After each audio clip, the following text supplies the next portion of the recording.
ஓம் கணேசாய நமக. பணி வளர்ந்த வணக்கத்துடன் உங்கள் யோகா விஜய். அஸ்தமன சுக்கிரனின் அலப்பறைகள் துலாம் ராசியிலே பிறந்த உங்களுக்கு எப்படி இருக்கும் அப்படிங்கிறத பற்றி பார்க்கலாம். இவர் 3/5/2024 குரோதன வருஷம் சித்திரை மாதம் 20ஆம் தேதி வெள்ளிக்கிழமை காலை மணி 9:12 அளவில் அஸ்வினி நட்சத்திரம் 3ஆம் பாதத்திலே கிழக்கு திசையிலே அஸ்தமனித்து விடுகிறார்.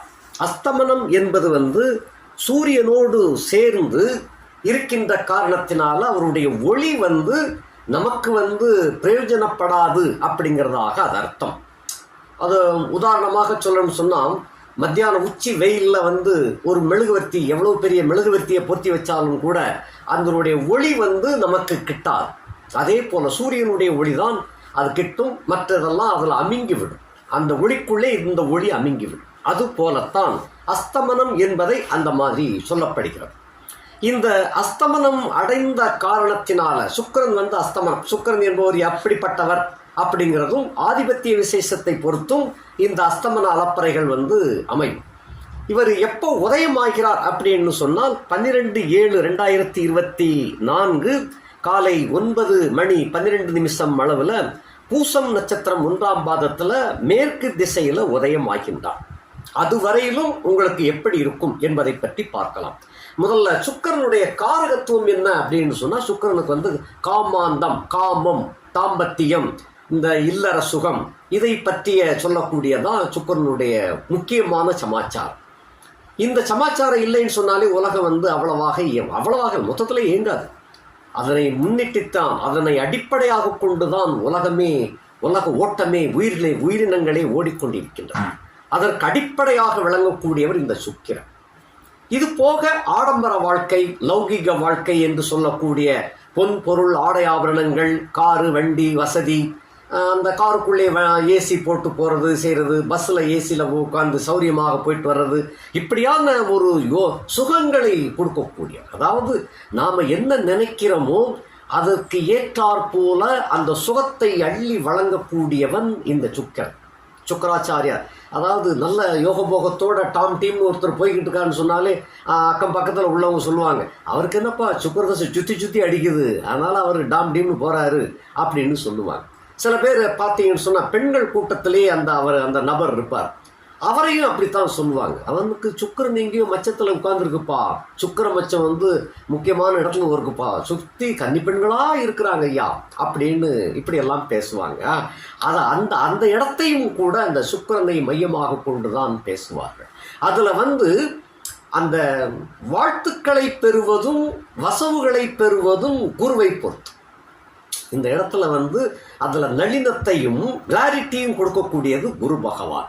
ஏனைய கிரகங்கள் அதில் முக்கிய பங்கு மற்ற கிரகங்களுக்கு தோராயமாக ஹெட்டாக இருக்கக்கூடியவர் குரு. அந்த குரு அந்த ஜாதகத்தில் அவருக்கு நல்லா இருந்துச்சுன்னு சொன்னால், சுக்கிரன் நல்லா இருந்துச்சுன்னு சொன்னால் ஏகபோக வசதியாக எல்லாத்தையும் அந்த ஜாதகன் அனுபவிப்பான். அப்படி அனுபவிக்கிறதுல ஒரு கிளாரிட்டியும் கொடுப்பான் அந்த குரு நல்லா இருக்கு இல்லையா அப்படின்னு. ஆக ஒரு ஜாதகத்தை எடுத்துக்கொண்டோமேயானால் குருவும் நன்னா இருக்கணும், சுக்கிரனும் நன்னா இருக்கணும். இதில் சுக்கிரனுடைய அழுத்தம் கொஞ்சம் அதிகமாக இருந்தால் அவர் நினைச்ச இதெல்லாம் சுகமெல்லாம் அடைய முடியும். அதுதான் சுக்கிரனுடைய காமாந்தம் அப்படின்னு சொன்னது. ஒரு லவ்ஸ் ஏற்பட்டு அதில் வலையில் விழணும்னு சொன்னாலும் கூட அந்த சுக்கிரனுடைய செயல்பாடுகள் சிறப்பாக இருக்க வேண்டும். ஆகையினால்தான் சுக்கிரன் அஸ்தமன காலத்திலையும் குரு அஸ்தமன காலத்திலையும் திருமணம் செய்யப்படாது அப்படின்னு சொல்கிறோம். திருமணம் செஞ்சாச்சுன்னு சொன்னால் என்ன ஆகும்? முதலிரவு கொண்டு வரும். அந்த முதலிரவுக்கு இந்த சுக்கிரன் மூடம், அந்த மூடம் என்று சொன்னால் அஸ்தமன காலத்தில் அந்த திருமணத்தை பண்ண வேண்டாங்கிறது அதுக்காக. ஏன்னா அந்த இரவு முதல் இரவாக கொண்டாடும் தம்பதிகள் 2 பேருக்குமே அந்த காமத்தில் ஈடுபாடு குறைந்து விடும். அதனால தான் சுக்கிரன் அஸ்தமன காலத்தில் திருமணம் செய்ய வேண்டாம். குரு அஸ்தமன காலத்தில் திருமணம் செய்தால் சில துன்பங்கள் சேரும். அதுக்காகத்தான் குருவின் அஸ்தமன காலத்திலையும் திருமணங்கள் செய்யப்படாது அப்படிங்கிறது. அந்த தாலி பாக்கியத்துக்கு அந்த குரு பகவான் முக்கிய பங்கு வைப்பார். ஆகையினால குரு அஸ்தமனம் என்ற கட்டத்திலும் சுக்கிரன் அஸ்தமனம் என்ற கட்டத்திலும் புதிதாக திருமணம் செய்யக்கூடிய மர்மணம் என்பது வேறு. அந்த முதல் திருமணமாக செய்யக்கூடியவர்களுக்கு அந்த மாதிரி இருக்கப்படாது. 2ஆம் திருமணமாக செய்தா இருந்தாலும் கூட இதை கொஞ்சம் முக்கியமாக எடுத்து பார்த்து தான் அது செய்யணும். ஆக சுக்கிரனை இயல்பாக அவருடைய காரகத்துவத்தை பற்றி பார்த்தோம். அதில் துலா ராசியிலே பிறந்த உங்களுக்கு இயல்பாகவே அந்த சுக்கிரனுடைய அடிப்படை வீட்டில் தான் நீங்கள் பிறந்திருக்கீங்க. அப்படிங்கிறதுனால அவர் உங்களுக்கு துலா ராசியில் பிறந்தவங்க, துலா லக்னத்தில் பிறந்தவங்களுக்கெல்லாம் இயல்பாகவே இந்த காமசக்தி அதிகமாகவே இருக்கும். சுக்கிரனுடைய வீடாச்சே, அவருடைய வீட்டிலேயே பிறந்தவங்களுக்கு நல்லா இருக்குங்க, சுகம் எங்கே கிடைக்கிறதோ அங்கே தேடி போயிடுவீங்க. அப்படிப்பட்ட தன்மை அந்த துலா ராசியிலே பிறந்தவர்களுக்கு இயல்பாகவே அமைந்துவிடும். அதே சுக்கிரனுக்கு சொந்தமான வீடு ரிஷபம். அவங்க தேடி போக மாட்டாங்க, எங்கே இருக்கிறதோ அதை தன் பக்கத்துக்கு வர சொல்லி அனுபவிப்பாங்க. ஏன்னா அது கொஞ்சம் சோம்பேறித்தனமான ஒரு ராசி லக்கணம். துலாம் என்பது சர வீடு. இது சுறுசுறுப்பாக இயங்கும். சுகம் எங்கே இருக்கிறோம் நம்ம தேடி போயிடுவோம் அப்படின்னு சொல்லி போகக்கூடிய ஒரு தன்மை இந்த துலா ராசியிலே பிறந்த உங்களுக்கு உண்டு. இப்போ துலாம் ராசி என்பது உங்களுடைய ராசி நாயகன். இந்த நாயகனே அஸ்தமனமாகி இருக்கின்றார் என்று சொன்னால் குறிப்பாக உங்களுடைய தன் பலம் என்பது குறைந்து காணப்படும். இப்போ நீங்கள் எந்த முயற்சி எடுத்த போதிலும் தன்பலம் குறைந்து இருக்கின்ற காரணத்தினால தன்னம்பிக்கை என்பது குறைந்து விடும். ஆகையினாலே இப்படிப்பட்ட காலங்களில் உங்களுடைய புதிய முயற்சிகளை மேற்கொள்ளாமல் இருப்பது நல்லது. எந்த ஒரு சப்ஜெக்டை எடுத்துக்கிட்டீங்கனாலும் குழப்பங்கள் அதிகமாக வந்து கொண்டிருக்கும். நீங்கள் அஸ்தமனம் ஆகிறச்சதான் அவர் ராசிக்கு நேர் 7ஆம் இடத்துல இருக்கார். அது பின்ன மாறி மாறி ரிஷபம், மிதுனம், கடகம் இந்த வீடுகளுக்கு போய்கிட்டு இருப்பார். கடகத்தில் போய் தான் உதயம் ஆகிறார். ஆக அந்த 12/7 ஜூலை மாதம் 12ஆம் தேதி வரைக்கும் அவர் அஸ்தமனத்தில் இருக்கின்ற காரணத்தினால எந்த முடிவுகளுமே எட்டாத சூழ்நிலையில தான் இருக்கும். இதை இப்படி செய்வோமா, அப்படி செய்வோமா, இங்கே போட்டுருமா, அங்கே போட்டுருமா, அவர் அப்பாயின்மெண்ட் பண்ணுமா, இல்லையா, வேண்டாமா, இதெல்லாம் உங்களுக்கு சந்தேகம் சந்தேகம் சந்தேகம் கொடுத்து கொண்டே இருக்கும். ஒரு தீர்மானத்துக்கு வர முடியாது. அதே போல் காம இச்சைகளும் இந்த காலகட்டத்தில் உங்களுக்கு ரொம்ப குறைந்து காணப்படும். ஏனென்றால் அதை விட உங்களுக்கு சிக்கலான வேறு சில விஷயங்கள் இருக்கும். அதில் மாட்டிக்கிட்டு முடிச்சுக்கிட்டு இருப்பீங்களே தவிர இந்த இல்லற சுகத்திற்கு அப்பப்போ தடையாகவே போட்டுருவீங்க. அது ஒரு வெறுப்பு உணர்ச்சி போல இருக்கும். துளாராசியில் பிறந்தவரா இப்படி இருக்காரு அப்படின்னு சொல்லி மனைவி கூட அப்படி நினைக்கக்கூடிய ஒரு காலகட்டத்தை நிர்ணயிக்கக்கூடியதான் அந்த சுக்கிரனுடைய அஸ்தமன லீலைகள். ஆக அந்த அலப்பறை உங்களுக்கு கொஞ்சம் சற்று வித்தியாசமாகவே காணப்படும். வருஷந்தோறும் ஒரு தடவை அவர் அஸ்தமனம் ஆவார். அப்படி அஸ்தமிக்கிற சமயத்தில் உங்களுக்கு பலவீனம் என்பது இயற்கையாகவே அமைந்து காணப்படும்.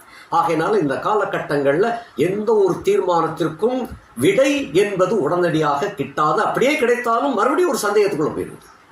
ஒருவேளை அப்படி நடந்துருச்சுன்னா என்ன செய்ய, ஒருவேளை இப்படி நடந்துருச்சுன்னா என்ன செய்ய, அந்த சந்தேகம் திரும்ப திரும்ப திரும்ப கொண்டு கொண்டே இருக்கும்.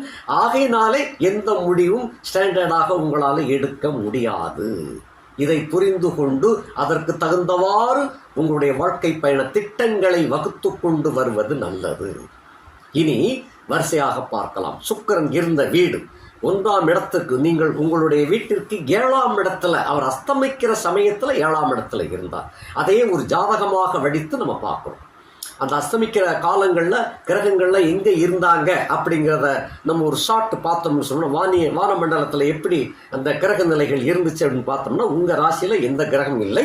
2ஆம் வீடு சுத்தம், 3ஆம் வீடு சுத்தம், 4ஆம் வீடு சுத்தம், 5ஆம் இடத்துல சந்திரனும் சனியும், 6ஆம் இடத்துல செவ்வாய் புதன் ராகு, 7ஆம் இடத்துல சூரியன், அஸ்தமனம் அடைந்த சுக்கிரன், 8ஆம் இடத்துல பேர்ச்சி அடைந்து வந்த குரு பகவான், 9, 10, 11 சுத்தம், 12ஆம் இடத்துல கேது இருக்கின்றார். இந்த 12ஆம் இடத்துல கேதுன்னு ஒரு கிரகம் உட்கார்ந்து இருக்குது இல்லையா, இது என்ன செய்வாருன்னு சொன்னால் உங்களுடைய வாழ்க்கையில் இன்னும் ஏதோ ஒரு தடை இருக்குதே அப்படின்னு யோசிக்க தோன்றும். அந்த யோஜனையில் உங்களுக்கு ஞானம் பிறந்து கொண்டே இருக்கும். சில பேர் இந்த காலகட்டத்தில் இல்லறத்தை விட்டுட்டு ஓடி போயிருமா அப்படின்னு கூட சில பேர் எண்ணுவாங்க. அதாவது ஆல்ரெடி ஏற்கனவே அர்த்தாஷ்டமத சனியை தாண்டி இப்போ தான் வந்திருக்கிறீங்க. அதாவது படுகொலியில் விழுந்த நீங்கள் இப்போ தான் மேலே கொண்டு போட்டிருக்கிறாங்க. அந்த மேலே கொண்டு போட்டதுனால ஏகப்பட்ட ஞானங்கள் உதயமாகி கொண்டே வரும். ஏனென்றால் பள்ளத்தில் விழுந்து கிடக்கும்போது ஆழத்தில் விழுந்து கிடந்து 1000 அடி ஆழத்தில் விழுந்து கிடக்கும் பொழுது என்னென்னமோ கற்பனைகள் தோன்றியிருக்கும். பிழைச்சு கொடுவோமா என்று கூட எண்ண தோன்றியிருக்கும். அதனால் காலம் இனிமேல் நம்மளுக்கு இல்லை, இதுதான் முடிவு அப்படிங்கிறது போல சில துளாராசிக்காரர்களுக்கு எண்ணங்கள் அப்படி உருவாகி தோன்றியிருக்கும். இப்போ மேலே தப்பிச்சது பெரும்பாடு, அடேங்கப்பா தப்பிச்சிட்டம்பா அப்படின்னு என்ன தோன்றும். இருப்பினும் அந்த பள்ளத்தில் விழுந்த தாக்கம் இன்னும் குறையலை. அதனுடைய தாக்கம் மனசுலேருந்து உடனே வெளியே போயிடாது. அடுத்தடுத்த ஒரு நல்ல சம்பவங்கள் நடக்கும் பொழுதுதான் இந்த எண்ணங்கள் மறையும். அதற்கு இடையூறாக இருப்பது, இந்த நல்ல சம்பவங்கள் ஏற்படுவதற்கு இடையூறாக இந்த சுக்கிரன், லக்னேசனாகிய சுக்கிரன் அஸ்தமனம் அடைந்து விட்டார். அதே போல ராசிக்கு 8ஆம் இடத்துல குரு அமர்ந்திருக்கின்றார். அவர் ஒரு பக்கம். ஆக சனிப்பெயர்ச்சி ஆனதாயாம் ஒன்று, வேற ஒன்றுமே நடக்கலையா. என்ன நடந்திருக்கு? 4ல் இருந்து 5க்கு வந்திருக்கிறாரு, ஒன்றத்தையும் காணும். அதே போலதான் இருந்துகிட்டு இருக்கிறேன், இன்னும் எந்த விதமான மாற்றங்களும் தென்படவில்லையே. பொறுத்திருங்கள், உங்களுக்கு இன்னும் காலம் கனியக்கூடிய ஒரு கட்டம் இருக்கின்றது. அதுவரையிலும் பொறுத்திருங்கள். மற்றொரு வீடியோ வரும் பொழுது உங்களுக்கு அந்த பொறுத்தது போதும், பொங்கி எழுங்கள் என்று ஒரு காலகட்டத்திற்கு உங்களுடைய காலம் பயிற்சி ஆகிக் கொண்டு வரும். அந்த கட்டத்தினை நோக்கி நகர்ந்து கொண்டிருக்கின்றீர்கள். இப்பொழுதும் நீங்கள் பிரசவ வலியில் இருக்கின்றீர்கள் என்பதை புரிந்து கொள்ள வேண்டும். இப்படிப்பட்ட தருணத்தில் இந்த பெயர்ச்சியின் போது சுக்கிரன் இருந்த இடம் இருக்குது இல்லையா, அது உங்களுடைய ராசிக்கு நேர் 7ஆம் இடத்துல இருக்கிறார். அஸ்தமிச்சு போனாலும் பரவாயில்லை, அவர் உங்களுடைய வீட்டை அவர் பார்த்து கொண்டிருக்கிறார். ஆகையினாலே எவ்வளவுதோ அவநம்பிக்கை ஏற்பட்டாலும், அந்த மனம் வெறுப்படைந்தாலும், குரோதமானாலும், எங்கேயோ ஓரிடத்தில் ஜெயிச்சிருவோம் அப்படிங்கிற எண்ணம் மட்டும் ஒளிர்ந்து கொண்டே இருக்கும். அந்த ஒளிருதல் தான் தன்னம்பிக்கை வாழ்க்கை. அந்த தன்னம்பிக்கை இல்லாது போய்விட்டால் மனிதன் மிகவும் வலிமையற்று, நுணுக்கமற்று, மொத்தத்தில் இழந்து விடக்கூடிய கட்டமாகிவிடும். அதற்கேற்று அந்த மாதிரி இல்லாமல் உங்களுடைய ராசி நாயகன் அஸ்தமிச்சு போனாலும் உங்கள் வீட்டை பார்த்து கொண்டிருக்கின்ற காரணத்தினாலே உங்கள் ஆயுள் பலம் வலிமையடையும். உங்கள் சுகம் கொஞ்சம் குறையுமே தவிர வேற எந்த விதமான பாதிப்பையும் அவர் உண்டு பண்ண மாட்டார். மேலும் 8ஆம் இடத்துக்கு சொந்தக்காரே ஆக, ஒரு வகையில் எதிரி, ஒரு வகையில் உங்களுடைய உயிர்ஸ்தானத்தை பார்த்து கொண்டிருக்கிறார். ஆகையினாலே உயிர் வலிமை பெறுகின்றது, ஆயுளுக்கு எந்த கேடும் இல்லை. அடுத்தபடியாக உங்களுடைய 8ஆம் வீடு என்பது உங்கள் இரத்த கலப்பு சம்பந்தப்பட்ட தாயாதி வர்க்கம். தாயாதி வர்க்கம் என்றால் தோப்பனார் வர்க்கத்தை சேர்ந்தவர்களைத்தான் தாயாதி வர்க்கம் என்று சொல்லுவாங்க. இந்த தாயாதி வர்க்க கூட்டங்கள் உங்களுக்கு அப்பப்ப மறைமுக இடைஞ்சலை கொடுத்து கொண்டே வந்தார்கள். இந்த அஸ்தமனத்திலிருந்து அந்த இடைஞ்சல், அந்த கொடுமை தாக்குதல் நின்று விடும். 8ஆம் இடத்துக்கு 12ஆம் இடத்துல இருக்கிறாரு. அவர்களே சில தொந்தரவுகளில் மாட்டிக்கிட்டு முழிப்பாங்க. இடம் விட்டு இடம், ஊர் விட்டு ஊர் போகக்கூடிய சூழ்நிலைக்கு அவங்க வந்திருப்பாங்க. ஆகையினாலே சத்துருக்களின் தொல்லை இப்பொழுது குறைந்து விட்டது. இது ஒரு லாபம். அடுத்தபடியாக 2ஆம் இடத்திற்கு அந்த சுக்கிரன் 6ஆம் இடத்திலே இருக்கின்றார். 2ஆம் வீடு தனம், குடும்பம், வாக்கு. இந்த வீட்டிற்கு அவர் 6ஆம் இடத்திலே இருக்கின்ற காரணத்தினாலே கடன் வாங்கி செலவு செய்ய வேண்டிய சூழ்நிலை வரும். 2 என்பது தனம், குடும்பம், வாக்கு. 2ஆம் இடத்திற்கு 6ஆம் இடத்துல இருக்கிறாரு. அந்த சுக்கிரனுக்கு 2ஆம் வீடு குரு இருக்கிறார். ஆகையினால தனம் கிடைக்கும். எப்படி கிடைக்கும்? கடனாக கிடைக்கும். அந்த தனம் என்பது கடனாக கிடைக்கப்பெற்று செலவு செய்வீர்கள். குடும்பத்திற்காகவும், உங்களுடைய சொல் வன்மைக்காகவும், கொடுத்த வாக்கை காப்பாற்றணுமே அதற்காகவும் கடன் வாங்க வேண்டிய சூழ்நிலையை உருவாக்கும். அடுத்து 3ஆம் இடத்திற்கு அவர் 5ஆம் இடத்தில் இருக்கின்ற காரணத்தினால இளைய சகோதர சகோதரிகளுக்காக நீங்கள் கொஞ்சம் செலவு செய்ய வேண்டியது வரும். 4ஆம் இடத்திற்கு அவர் 4ஆம் இடத்திலே இருக்கின்றார். உங்களுடைய சுகம், தாய், உங்களுடைய கல்வி, இவற்றுக்காகவும் இவருடைய இந்த வீட்டுக்கு 4ஆம் இடத்துல இருக்கிறார். ஆகையினாலே அவர்களுடைய பராமரிப்பு உங்களுக்கு சிறப்பாகவே இருக்கும். உங்களுடைய சுகத்திற்கு தடை இருக்காது. அதை செலவு பண்ணி சுகத்தை பெற்றுக்கொண்டு விடுவீர்கள். அதே போல தாயின் நிலைமை கொஞ்சம் சரியாகிவிடும். அவருடைய நோய் நொடிகள் விலகிவிடும். கல்வி சம்பந்தப்பட்ட விஷயத்தில் முன்னேற்றம் பெறக்கூடிய வாய்ப்பை கொண்டு வந்து சேர்க்கும். விருந்தினர்கள் வருகையும் உண்டு. 5ஆம் இடத்திற்கு 3ஆம் இடத்திலே இருக்கின்ற காரணத்தினாலே பூர்வ புண்ணிய விசேஷம் அவ்வளவு சிறப்பாக இல்லை. 6ஆம் இடத்துக்கு 2ஆம் இடத்திலே இருக்கின்ற காரணத்தினாலே கடன் வாங்கப்படும். 6ஆம் இடத்துக்கு 2ஆம் இடத்துல சுக்கிரன், சுக்கிரனுக்கு 2ஆம் இடத்துல குரு. ஆக கடன்கள் கண்டிப்பாக புதிய கடன் உருவாகும். அடுத்தபடியாக 7ஆம் இடத்துக்கு 12ஆம் இடத்திலே மனைவிக்காகவும் செலவு செய்ய வேண்டியது வரும். 8ஆம் இடத்திற்கு அவர் 11ஆம் இடத்திலே இருக்கின்றார். ஆயுள் வலிமையோடு விளங்கும். 8ஆம் இடத்துக்கு 8ஆம் வீடு உங்களுடைய 8ஆம் இடத்துக்கு 2ஆம் வீடு. 8ஆம் இடத்துக்கு 2ஆம் வீடு உங்களுக்கு அந்த வீட்டுக்கு 8ஆம் வீடு மகரம் என்ற காரணத்தினால ஆயுள் வலிமை பெறும்.